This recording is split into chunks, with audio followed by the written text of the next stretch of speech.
안녕하세요. 저는 42살 여자이고 5살 연상의 남편, 그리고 10살짜리 남자아이와 9살 딸아이를 데리고 사는 가정주부입니다. 더불어 3년 전 코로나가 시작되면서 합가해서 사는 중인 시어머니까지 더해서 총 5식구가 한 집에 얽혀 지내고 있는데요. 함께 사는 시어머니 때문에 이 나이에 직장도 안 다니는데 아들아이 컴퓨터 앞에 앉았어요. 내일처럼 사연을 들어주시면 감사하겠습니다. 코로나로 세상이 떠들썩하던 3년 전 저희 어머니는 경기도에 있는 저희 집으로 합가를 하러 들어오셨어요. 그날이 바로 어제인 것만 같이 생생한데요. 결과적으로 합가를 해서 지금껏 함께 살고 있었죠. 처음 합가를 제안한 건 시어머니셨고요. 평소에도 아이들이 좋다는 걸 이유로 들먹이며 합가를 하고 싶다는 말씀을 자주 하던 어머님이셨습니다. 결혼 초부터 시아버지께서 몸이 불편하셔서 병원을 자주 들락거리셨는데요. 그것 때문인지 혼자 남편 뒤치다거리를 하면서 집에서 지내는 것이 힘들다고 하선을 자주 하시더라고요. 적적하고 외롭다면서 말이죠. 하지만 저희 부부도 애들 둘 키우며 바쁘게 사느라 합가를 한다는 것 자체는 꿈도 꿀 수 없었답니다. 시어머니의 시아버지까지 모신다고 생각을 하니 저희도 분명 부담은 컸었거든요. 물론 합가 자체가 싫은 게 가장 큰 이유이긴 했지만 말이죠. 그러게 3년 전까지 틈만 나면 학과 얘기를 꺼내는 어머님의 말씀을 못 들은 척 하면서 잘 버텨왔었습니다. 애들이 학교에 들어가고 나서부터는 학부모가 된 저까지 덩달아 바빠져서는 더욱 어머님에 대해서 신경을 쓸 겨를이 없었네요. 남편이 대신해서 시아버지 병간호를 하며 시어머니도 간간히 챙겼고, 제가 하는 일이라고는 며느리로서 안부 인사 정도를 주기적으로 해드리는 것뿐이었어요. 저에겐 제가 챙길 제 부모님이 계셨으니까요. 그러다 코로나가 터진 후 시아버지가 돌아가시게 되며 상황은 아주 급격하게 달라졌습니다. 코로나 때문에 돌아가신 건 아니었지만 아버님 병세가 악화되어 갑작스레 상을 치르게 되었었죠. 그리고 난 후 시어머니는 혼자는 죽어도 못 산다며 남편을 부여잡고 대성통곡을 하시더라고요. 이렇게 살 바에야 그냥 차라리 죽는 게 낫겠다는 심한 말씀까지 하면서 말입니다.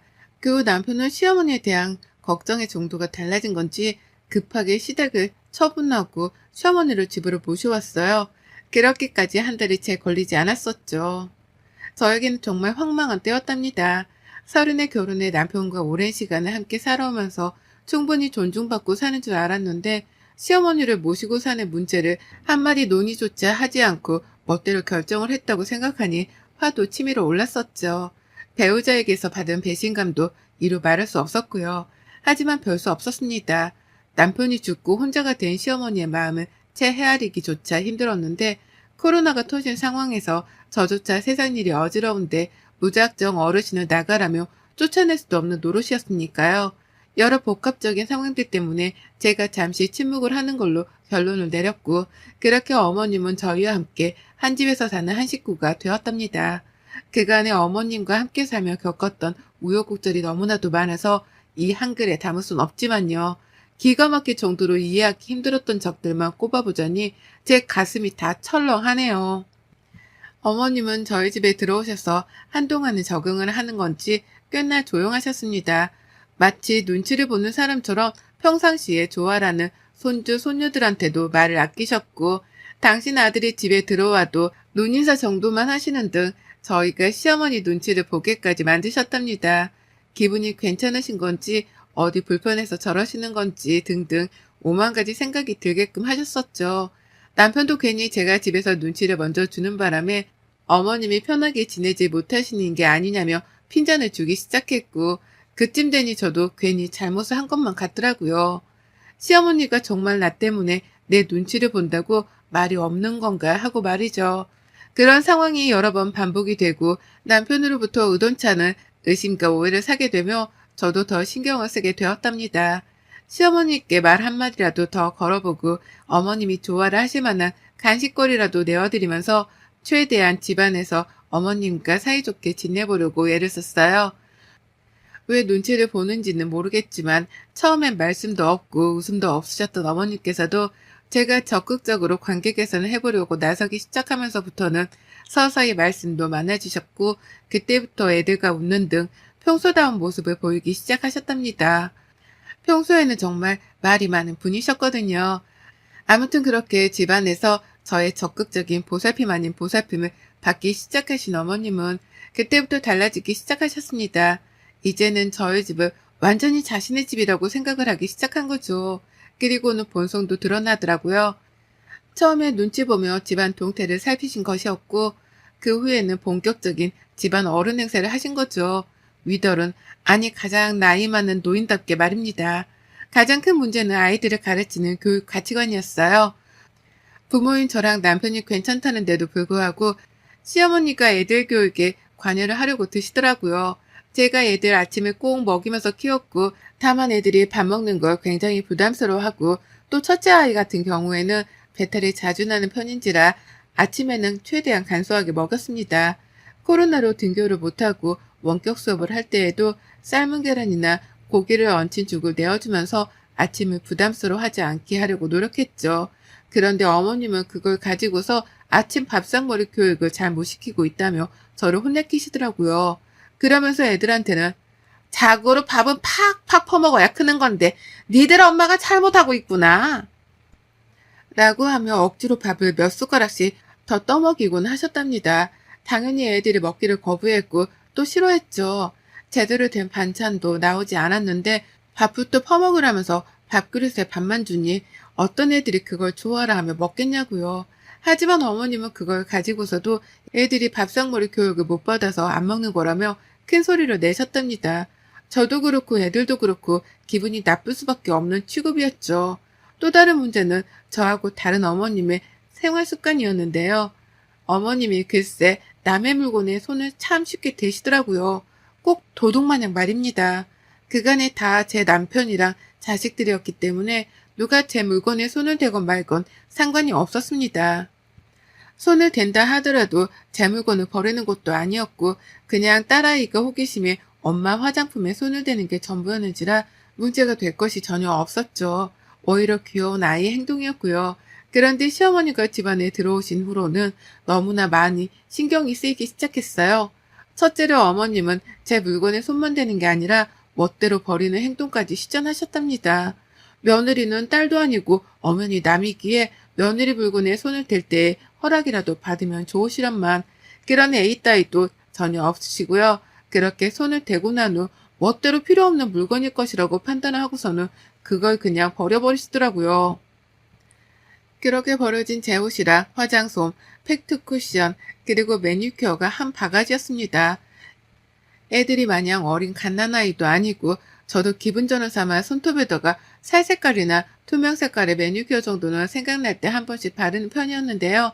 그것마저도 어머님은 얘 엄마가 사치이고 주접떠는 짓이라며 버리셨어요. 옷도 며느리가 뭘 입는지 구경을 하고 싶었다며 옷장을 열어보고서는 조금이라도 무늬가 있어 보이는 건 교양없어 보인다는 말씀을 하시며 버리셨고요. 이런 행동을 하필 제가 집에 없을 때마다 골라 해내시는 바람에 저는 제 물건이 쓰레기통에 처박히다 못해 집 밖으로 버려지는 과정을 지켜보지 못했답니다. 그리고는 뒤늦게야 눈치를 채고서 시어머니랑 입씨름을 하며 혼자 혈압이 치솟아 오르곤 했죠. 어머님은 일방적으로 자신이 맞는 선택을 했다고 주장하시며 전혀 죄책감 같은 것도 가지질 않으셨고요. 어디서부터 문제였는지 이제는 정확히 기억도 나질 않습니다. 시어머니가 도대체 왜 저러시는지에 대해서 이제는 이해를 할 힘도 없고요. 그저 남의 물건에 손을 댈 때 제발 허락이라도 받아주셨으면 싶은데 그런 기본마저 바라는 게 사치라는 걸 잘 알았는지라 어머님에 대해서는 거의 체념을 하다시피 내려놨어요. 그런 사람과 한 집에서 살아간다는 건 정말이지 괴로운 일이었고 그걸 증명하듯이 저는 언젠가부터 40 초반인데 머리카락이 빠져나가기 시작했네요. 자고 있으면 베개 위에 머리카락이 한 움큼씩 빠져있는데 병원을 가보니 스트레스가 원인이라는데 시어머니 때문에 이 나이에 스트레스를 받다 못해 머리카락까지 빠지다니 생각할수록 차차하고 내 부모님을 볼 면목이 없었어요. 잘 사는 모습만 보여드리고 싶은데 뵐 때마다 나이가 팍팍 들어가는 모습을 보여드렸거든요. 친정 부모님까지도 걱정이 많으실 수밖에 없었답니다. 이런 시어머니하고는 정말 끝없는 전쟁을 한 집안에서 이어가는 중이었어요.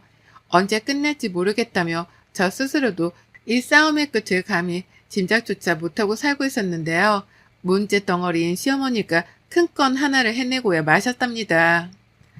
지금 생각해도 열불이 나서 손이 파르르 떨리네요. 제가 너무 괴롭고 힘든데 어디다가 스트레스를 풀어야 하나 고민을 하던 중 피부 관리를 시작했어요. 저희 친정엄마가 저 볼 때마다 주름살이 너무 늘어간다며 가슴에 피멍이 드는 심정이라며 괴로워하고 난 후부터였죠. 내가 시어머니 때문에 빠른 노화를 겪고 있는데 이 모습을 친정엄마한테 계속해서 보여드리기만 할 수는 없다 싶었습니다. 그래서 내가 할 수 있는 한 피부 관리도 하고 내 자신을 가꾸면서 엄마한테도 딸이 예쁘게 나이 들어가는 모습을 보여드려야겠다 결심을 했어요. 그때부터 남편이 주는 용돈을 쪼개 제 화장품 사는 데에 쓰기도 했고요. 샤워하고 나와서 직접 만든 팩을 얼굴에 바르고 또 화장품으로 피부 관리도 하다 보니 언젠가부터는 자기 관리를 하는 그 시간이 너무 행복했습니다. 그 시간만큼은 온전히 나를 위해 투자를 하는 시간이었기 때문에 자존감도 괜시리 올라가는 것 같고 힐링이 되었어요. 아이들한테도 그 시간만큼은 엄마를 방해하지 말아달라 부탁을 했을 정도로 저는 하루 중 저녁 20분 동안에 즐기는 그 관리 시간이 행복했습니다. 근데 저희 남편이 고생시켜서 미안하다며 비싼 화장품 브랜드의 로션 하나를 사줬던 게 있었는데요. 아, 정말 이게 언젠가부터 줄어드는 속도가 너무 빠른 거예요. 비싸서 아깝다며 아끼고 아껴가며 쓰던 중이었는데 다음날 쓰려고 보면 농담이 아니라 무슨 로션이 0.5cm씩 줄어들었습니다. 그 정도 용량이 줄어들려면 펌프를 적어도 5번에서 10번은 했어야 할 텐데 그 속도로 로션이 줄어들어 갔어요. 그러니 눈에 확 띄는 바람에 눈치를 챘고 전 단박에 알아차렸죠. 이게 다 시어머니의 짓이라는 거 말입니다. 어머님 말고는 이 짓을 할 사람이 없었어요. 혹시나 싶어 저희 딸아이한테도 물었지만 아이한테선 엄마 그거 엄청 아끼는 거잖아 라고 하면서 엄마가 아끼는 물건에는 손을 안 댄다며 말해주더라고요. 어린아이조차 이런 생각을 가지고 있는데 시어머니란 사람은 그 나이에 도대체 무슨 짓을 하고 계시는 건지 생각할수록 화가 났지만 제 비싼 로션은 계속해서 줄어들어 갔습니다. 일전에도 제 매니큐어나 화장품에 몇 번씩 쓰거나 버리는 등 손을 댄 적이 많았는데요. 이번만큼은 너무 아깝더라고요. 일단 남편이 사준 화장품이기도 했고 제 용돈으로는 절대 사지 못하는 비싼 브랜드였기 때문에 저도 속으로 너무 아까워 미치는 줄 알았습니다. 그래서 더더욱 시어머니께 손대지 말라고 빨리 경고를 날린 참이었어요. 그리고는 어머니께 하루 날을 잡아 물었습니다. 혹시 내 로션에 손을 대냐고 말이죠. 용량이 매번 빠른 속도로 줄어든다며 제가 직접 핸드폰으로 매일 밤마다 찍었던 사진까지 보여줬습니다. 전날 이만큼 썼는데 다음날 이만큼밖에 남아있질 않는다고 하면서 혹시나 시어머니가 잡아떼실까 싶어 증거까지 보여주면서 대화를 시도해봤는데요. 상상 이상으로 어머님은 뻔뻔하시더라고요. 오히려 적반하장으로 제게 나를 도둑 취급하는 거야 너? 라고 하며 기분이 굉장히 더럽다는 듯 불쾌한 표정을 지어 보이곤 화를 내셨답니다. 내가 비록 합가를 해서 살긴 하지만 그렇다고 네가 나를 기생충 취급하는 거를 못 본다. 내가 내 집 팔고 가져온 돈이 얼만데 넌 꼴랑 그 로션 하나 쓰는 걸로 생사람을 잡고 그러니? 라고 덧붙이면서까지 말이죠. 어찌나 생사람 잡는다고 유난을 떠시던지 오죽했음 제가 정말로 생사람을 잡는 중인 건가 싶어서 시어머니의 언변에 휘둘릴 뻔도 했어요. 다만 저는 시어머니를 지난 3년 내내 겪어왔었기 때문에 이번에도 분명 어머님이 한 짓이 분명할 것이라고 확신을 했죠. 다만 물증이 없었을 뿐 말입니다. 그러다 제가 괜찮은 생각을 해냈어요. 이미 시어머니가 못 찾으시도록 로션병을 화장대 서랍 안 깊숙한 곳에 숨겨놨는데요. 그냥 혹시나 싶었지만 시어머니가 또 로션을 발견하고서는 써버릴 상황을 대비하기 위해서 일부러 로션병 안에 있는 내용물을 모조리 다 일회용 로션통 안에다가 옮겨버렸답니다. 그리고는 기존의 로션병 안에다가는 밀가루를 살짝 섞은 물을 대신해서 넣어버렸죠. 겉보기에는 영락없는 로션과도 비슷해 보였고요. 이 짓을 하면서도 내가 이렇게까지 해야 하나 싶어서 환멸이 나긴 했으나 전 또다시 내 물건이 시어머니 손에 만져지는 걸 원치 않았는지라 일단은 시도를 해봤습니다. 쓰고 이상하다 싶으면 본인도 하던 행동을 멈추시겠거니 하면서 말이죠. 그런데 그날 밤 바로 반응이 나왔어요. 제가 먼저 샤워를 하는 로션을 발랐고 잠들기 전 작은 애 숙제를 봐준다면서 애들 방에 잠깐 들어가 있었는데요. 그 사이 샤워를 마친 시어머니가 제 방으로 들어가셨던 모양이더라고요. 전 어머님이 소리를 치며 저를 찾으시기 전까지도 이 사실에 대해서 몰랐습니다. 막 작은 애랑 대화를 하고 있는데 밖에서 시어머니가 서윤이 엄마 어딨어? 빨리 좀 나와봐! 라고 하면서 저를 급하게 찾으셨어요. 어머님이 원래 정색할 일이나 저와 국거리를 두려고 하는 일에는 저희 딸 이름을 넣어서 누구 엄마야 하고 부르시거든요. 이번에도 딱 그런 상황이었답니다. 나가보니 어머님은 제 로션병을 아주 당당하게 들고 계셨죠.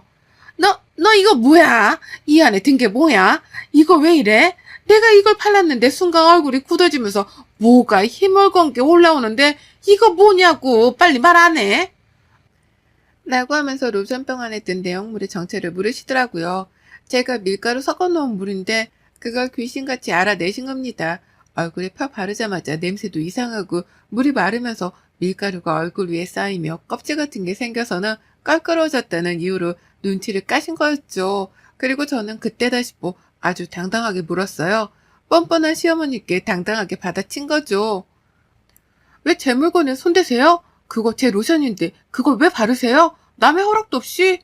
라고요. 어머님은 순간 아차 싶었던지 잠깐은 말을 잇지 못하셨지만 이내 말씀하셨습니다. 지금 그게 문제야? 이게 뭐냐고! 이거 왜 이래? 라고요. 그리고는 저한테 뭐가 들었는지 빨리 말을 하라고 하시는데 제가 그걸 순순히 대답해 줄 리가 없었죠. 왜 남의 걸 만지시냐니까요? 그 대답을 먼저 해주셔야 하는 거 아니에요? 라면서 더욱 깊게 파고드는 질문을 던졌더니만 어머님은 아유 짜증나! 라고 거품을 불며 화를 내셨습니다. 그리고는 이게 진짜 뭐냐니까? 라며 마치 음식물 찌꺼기 물이라도 얼굴에 묻었다는 듯이 손사래를 치시며 화장실로 달려가셨어요. 세수를 하기 위해서였죠. 그리고 전 어머님을 따라 화장실 문 앞까지 쫓아가서는 말씀드렸습니다. 그러게 왜 남의 화장품을 건드리셔서 그거 밀가루 탄 물이에요. 피부엔 별 탈 없으니 너무 겁먹지 마세요. 라고요. 시어머니는 너무 황당하셨는지 저를 쳐다만 보셨고 저는 그런 시어머니께 싱글생글한 표정을 보이면서 똑같이 노려봐 드렸습니다. 뭐 어쩔 거냐는 표정으로 말이죠. 그러니 어머님이 알아서 눈을 피하시더라고요. 이번에 밀가루 섞은 물에서 끝이 났지만 다음번에는 피부에 독이 될 약이라도 탈지 모른다 싶으셨는지 걱정이 한가득이 않는 표정으로 세수를 하셨어요. 그리고 그날 어머님은 세수를 다 마치고 나오자마자 제게 앞으로 화장품에 손 안 댈 테니 이상한 거 타놓지 말라 경고스러운 부탁을 스며시 날리셨습니다. 화장품 말고 다른 것에도 장난질을 쳐놨을까 싶으셨는지 불안한 기색이 가득한 채로 절 바라보시더라고요. 부탁을 하시면서 말이죠. 그래서 전 하는 거 보고 판단하겠다고 했습니다. 내 집에서 내 맘대로 뭔 짓을 할지 모르니 싫으면 싫은 사람이 나가라는 말씀도 드렸죠. 제 딴의 행동 거지를 똑바로 하는 경고였는데 우리 어머님 그 말을 잘 알아먹으셨더라고요. 그 후부터는 제 물건에 절대로 손을 대지 않기 시작하셨답니다. 급기야 이제 완전히 저에게 백기를 드셔가지고요. 허근한 며느리가 또 무슨 물건에 장난질을 쳐놨을까 싶어 겁부터 먼저 먹으며 행동하기 시작하셨어요. 당신 수건 닦는 데에도 혹여나 싶으셨는지 수건을 찬찬히 살펴보시고 나가기 전에 신발 속까지도 눈으로 훑어보곤 신으신답니다. 제가 설마 발에다가 신는 신발 안에 바늘이라도 꽂아 놓았을까 싶으셨던지 하루는 신발을 신지 못한 채 몇 번을 확인한다며 손가락부터 집어 넣으시더라고요. 그걸 뒤에서 보고서는 뭐 하는 중이세요? 라고 물어를 보니 어머님은 이게 다 저 때문에 시작된 일이라는 것 마냥 뚱한 표정을 지으신 채로 말씀을 하셨답니다. 네가 내 마음을 아냐? 라고 말이죠. 그러면서 차마 며느리 기분을 상하게 할까 싶어 더 쓴말을 못하겠고 속은 열불이 터져서는 겨우 인내를 하며 찡그린 표정으로 후다닥 밖을 나가버리셨죠. 밀가루 섞인 물의 여파가 크긴 컸는지 별의 별것에도 눈으로 확인부터 하고서는 행동을 하시는데 그 불편함이 저에게까지 느껴지는 게 너무나 통쾌하네요. 불편해 죽겠다며 뭘 하거나 씻거나 먹을 때마다 눈을 개스름하게 떠서는 확인부터 찬찬히 하시는데 저 오신병을 당장 고치지 못하면 어머님이 앞으로 참 많이 힘드시겠구나 싶었습니다. 사는 게 얼마나 피곤하고 역할까 싶어서 제가 다 불편해 죽겠더라고요. 물론 그런 시어머니를 보는 심정은 통쾌한 뿐이지만 말이죠. 그래서 저는 앞으로도 더 불편하시라고 장난기 가득한 표정으로 당분간 지내보려 합니다. 밥을 먹을 때에도 일부러 괜한 의미심장한 표정을 지어 보이면서 시어머니를 불안하게 하고 또 써보시라면서 안마기를 건네드릴 때조차도 어떤 일이 일어날지 두고 보자는 장난꾸러기 같은 표정을 지어 보이면서 어머님을 긴장케 만들려고 해요. 이미 어머님은 제가 별걸 하지 않아도 불안함을 가득 안고 살아가는 게 보이지만 전 거기에다가 불난집에 부채질을 하듯이 지낼 겁니다. 언제 어떻게 터질지 모르는 며느리의 장난에 놀아나기 싫어서 긴장한 시어머니를 지켜보며 통쾌함을 좀 더 오래 만끽할래요. 여러분의 생각은 댓글로 남겨주세요. 오늘도 시청해 주셔서 정말 감사합니다.